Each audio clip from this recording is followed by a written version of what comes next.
Eh bien bonjour à tous, bienvenue dans cette nouvelle vidéo. Aujourd'hui, nous allons aborder deux chars et non pas un. Nous allons aborder le char AMX-32 et le char AMX-40. Le char AMX-32 est un projet de char français destiné à l'export à la fin des années 70. Il a été conçu par l'ARE, donc atelier de Roanne, et par AMX APX, atelier d'Issy-les-Moulineaux et de Puteaux. Il a été produit comme remplaçant des chars AMX-30 exportés en Chypre, en Grèce, au Nigeria, en Bosnie et dans bien d'autres pays. Contrairement à l'AMX-30, l'AMX-32 avait une tourelle à la forme assez carrée et son blindage était en acier double dureté, ce qui lui permettait d'arrêter des obus à noyau en tungstène des ASU-57 soviétiques ou des obus perforants de l'AMX-13. De plus, son blindage latéral était fait d'une manière à ce que des obus perforants de calibre moyen ne pouvaient pas perforer, et son blindage de dessus de tourelle était augmenté afin de protéger son équipage des chasseurs bombardiers ennemis. Il est équipé d'une technologie jamais vue sur des chars français à l'époque. Son moteur avait un générateur d'écran de fumée intégré en plus des 6 pots pour fumigène de la tourelle. En 1979, la MX-32 a été produit en seulement 6 exemplaires qui resteront à l'état de prototype, car aucune commande ne sera passée pour les pays cherchant des chars.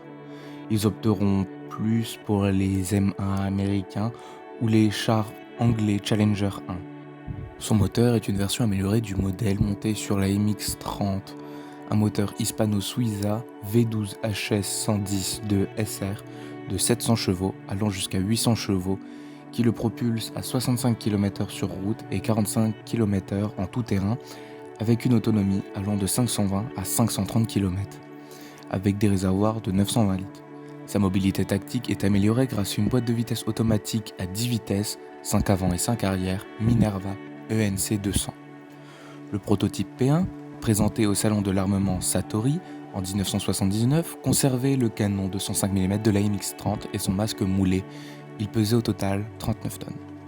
Le prototype P2, lui développé au Satori 8, avait un canon 120 mm JIAT CN 100-25 lisse et un glacis pointu afin d'améliorer sa protection balistique.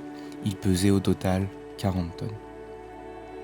L'armement principal de la MX-32 est soit un canon JIAT F1 de 105 mm de la MX-30, soit un canon JIAT G1 de 120 mm. La version équipée du canon de 105 mm pouvait transporter jusqu'à 47 obus, dont 39 dans la nuque de la tourelle et 28 en caisse. La version 120 mm ne pouvait transporter que 38 obus, dont 17 en nuque et 21 en tourelle. Tout comme la MX-30, il est équipé d'un canon de 20 mm coaxial monté à gauche du canon principal et est alimenté par une bande de 230 munitions et 250 en réserve dans la tourelle. Il est aussi équipé d'une mitrailleuse AAN-FF1 de 7,62 mm, modèle OTAN, alimentée par 650 cartouches et 1500 en réserve. Elle est utilisée par le chef d'engin. Aujourd'hui, 3 AMX-32 sont exposés au musée des blindés de Saumur, un à Satori chez Nexter Industries, un chez Nexter à Roanne et le dernier est détenu par la Militaire Association Troyenne.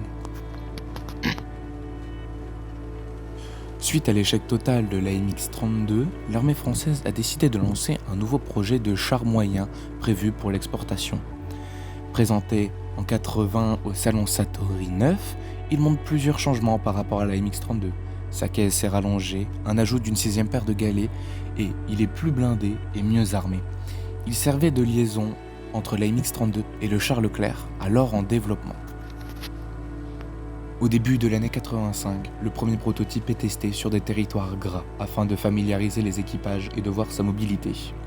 Cependant, son moteur de 800 chevaux laisse un jugement négatif. Il n'est pas assez puissant et le poste de chef de char est à revoir. Durant l'été de la même année, le troisième prototype est envoyé à Djibouti afin de réaliser des tests en zone aride, où les résultats sont satisfaisants mais les chenilles ne sont pas assez larges. En 87, l'Arabie Saoudite teste 4 chars visant à remplacer les M60 et MX-30 Super alors obsolètes. Le M1A1 Abrams, le Challenger 1, la MX-40 et le EET2 Osorio brésilien. Son moteur de 800 chevaux a été remplacé par un moteur V12X de 1325 chevaux et les 14 obus situés dans la nuque de la tourelle sont tournés pointe vers l'avant pour faciliter le travail du chargeur. Les résultats sont encore une fois satisfaisants, mais les chenilles ne sont pas ce qu'ils l'ont fait choisir. Contrairement à la MX-32, la MX-40 a un blindage à plaque accélérée par choc et des tôles de haute dureté pouvant faire face à des munitions type PG-7V, des RPG-7 ou des canons de 76 mm à obus perforants. Son blindage latéral est le même que celui de la MX-32.